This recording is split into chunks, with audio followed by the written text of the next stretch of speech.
नमस्कार, मी मानस भिडे आणि 9च्या बातम्यात तुमचं स्वागत आहे. ये क्या बात करता है यार. भारताने दिली न्यूझीलंडला T20 सामन्यामध्ये जिंकायची संधी फायनली. तरीही भारत 3-1 मालिकेत आघाडीवर. शिवम दुबे होणार पुढचा माही. 23 चेंडूत 65 धावांची फटकेबाजी. शेवटी रनआउटही झाला.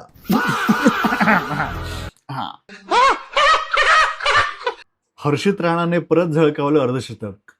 एक मिनिट. ओ बॉलिंग मध्ये. ओके. अच्छा. I'm the same guy who got results in England as well. इतरत्र चॅम्पियन्स लीगचा आढावा घेऊ. नहीं. बेन्फिकाने उडवला रिअल मॅड्रिडचा धुव्वा. 98व्या मिनिटाला गोलकीपरने दागला गोल. मॅन सिटी, आर्सेनल, लिव्हरपूल सगळे विजयी. मँचेस्टर युनायटेड खेळणार फुलहॅमला प्रीमियर लीगमध्ये. आजच्या न्यूज इथेच संपल्या. कृपया कॉमेंटमध्ये सांगा कसं वाटलं.